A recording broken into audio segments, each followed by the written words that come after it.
you discuss the significance of rhythm in a tattoo?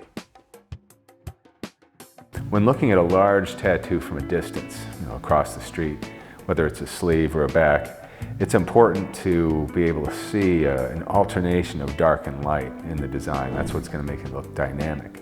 And ideally, you want those dark and light shapes to form an overall rhythm where you've got large and small shapes interacting with each other. From a distance, you can see there's something dynamic going on there. Even if it's too far away to see what it is, it still looks interesting, still looks dynamic, still flows, and still has some kind of rhythm that draws you in and makes you want to see what's going on there.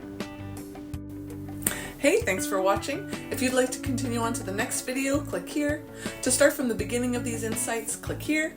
And if you're looking to find a friendly community of fellow tattoo artists, you can follow this link down here.